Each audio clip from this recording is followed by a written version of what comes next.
Well, ladies and gentlemen, it is time to talk about the video game called Tales of the Shire. Now, I've been meaning to talk about this game for a little while now, but now that we have just a little bit more information about it and we managed to see a small little gameplay trailer from it, it's very clear that the people who are in charge of this particular video game have a certain ideology that needs to be precedent in the game that they're making. This game is going to be the DEI version of a Lord of the Rings video game, and it's quite sad because honestly, it's a game that I think some people might have been interested in playing if it wasn't so obvious that it's trying to push a very specific agenda, just like everything else damn near coming out of Lord of the Rings these days. For a modern gaming audience.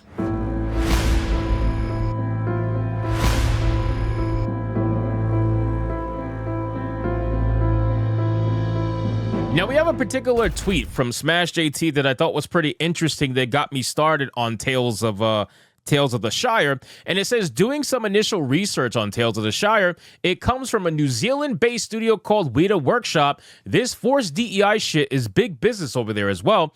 Anyone telling you otherwise is either uninformed or willfully ignorant to reality. New Zealand Trade and Enterprise he links, and also he links the Weta Workshop. So let's get into this video, guys. But of course, before we do, if you are new here, just consider hitting that subscribe button. I would greatly appreciate and like the video to push us out into that YouTube algorithm. And again, before we get back to that creature that we saw down on the bottom of this page, let's go over what Smash JT actually posted. So we have the New Zealand Trade and Enterprise here, and it says 87% of the men interviewed really wanted to be part of the solution when it came to gender equality in the workplace. Over half of those guys said, I really just don't know. Now, again, guys, is it shocking that 87% of men, when interviewed, said that they want to make gender equality better in the workplace?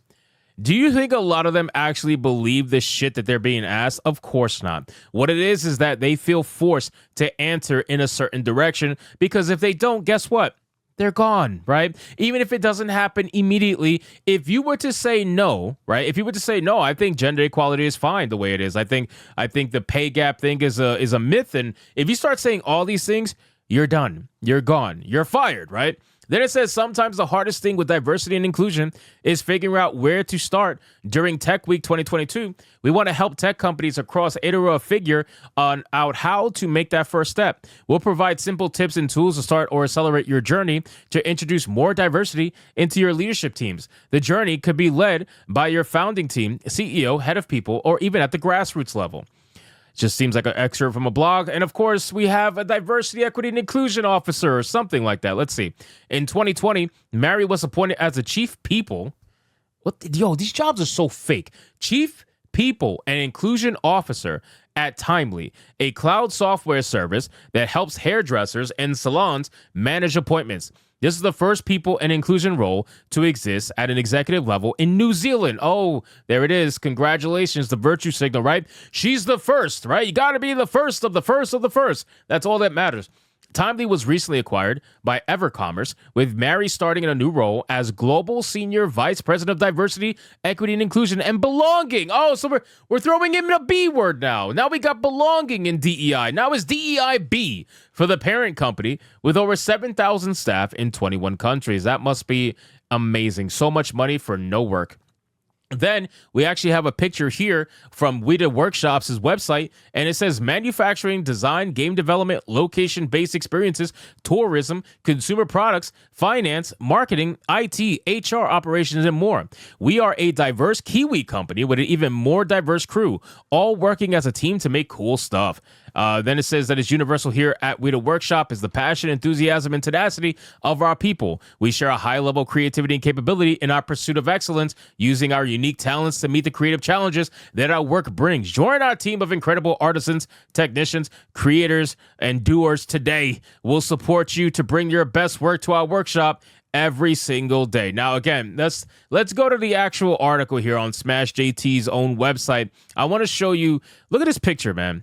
This picture speaks 1,000 words. It really does. And of course, just like it always is, all the women are on the front, all the men are in the back, right? Because they don't actually want to showcase the men. And don't give me that bullshit about, oh, it's the tall people going in the back. That's why, because you got short men back there that you could barely see in front of some of the taller women. So this is about the women being the forefront and the one homosexual here in the front and the other homosexual here in the middle. Otherwise, I don't even know what this is, what the fuck this is, but that's besides the point. Multiple blue hair, multicolored hair people. I don't know what this creature is over here on the left, but it's very clear that these people are quite insane, right? And it goes to show when you start hearing them, right? When you start hearing what they talk about when it comes to this video game, they don't ever talk about the game itself. They talk about what the game is supposed to mean, right? What the game is supposed to make you feel, right? Empathy, right? That's the whole thing they try to do, weaponize empathy to push it out. And again, I mean, look at this. You think these people are sane? Of course not.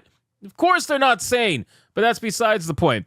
Let's click this and let's see. Let's go down. This is the trailer that I saw on X. We're going to hear what they had to say from their own mouths. Listen to this. We love hobbits, and with Tales of the Shire, we want to immerse you in their world. We just really want Tales of the Shire to feel like a warm hug. That's it. So they have a showcase coming up on September 22nd that I will probably react to on a live stream, to be honest with you. I'm kind of curious. But yeah, the entire thing, they talk about hobbits, they love hobbits, and then the first thing you see is not a hobbit. The first thing you see is a race swap hobbit, which is not a hobbit. Again, I'm not going to go into the lore because everybody knows the lore, right? People know Tolkien's lore already. There wasn't any fucking diverse hobbits. There was no black hobbits. And they try to make it seem like it's a thing, but it's not. And I don't know, man. Tales of the Shire looks like this is made for women, obviously, which is fine. You know, women are allowed to have video games made for them, but it's amazing that they continue to try to utilize IPs that are notoriously male dominated, right? You are using an IP as Lord of the Rings that most women truthfully don't give a fuck about. Not that there isn't women out there that do. There is. I know some, obviously, just like there's women out there that love Star Wars, but the vast majority is male dominated, and you're out here making shit that is clearly for women, and you're using diverse hobbits as a means to do so, right? I only see like one or two actual real hobbits, and then you see diverse hobbits. So again, guys, this shit looks absolutely dumb, but then when you see who's behind it, it starts to make sense. Then the game's marketing heavily emphasizes community building, inclusivity, and diversity. And these comments are used as buzzwords to appeal to investors and government agencies eager to support projects with a positive social impact. It's a tactic we've seen repeatedly. Games prioritizing diversity checklists over quality gameplay end up being hollow experiences with promises of daily activities, club missions, and a focus on fostering relationships within the community. Tales of the Shire is filled with this type of shallow engagement metrics that look great on paper, but rarely translate into a fulfilling player experience. So it looks like this game is meant to be heavily community focused, but the ironic thing is if it's anything like other DEI oriented games, there isn't going to be much of a community to foster, right? So they would really have to hit it out the park for something like this to be successful, considering it's so focused on that. But I guess time is going to tell whether or not the diverse hobbits are successful. But I will say, like I said earlier in the video, I am going to be reacting to that trailer or that showcase that they have coming up just to see how cringe the entire thing is going to be. So anyway, guys, thank you so much for watching this video. Hope you did enjoy it. If you did, consider leaving me a subscribe. I would greatly appreciate it. Don't forget to like the video, comment, let me know what you thought, and I'll see you guys on the next one. Hypnotic out.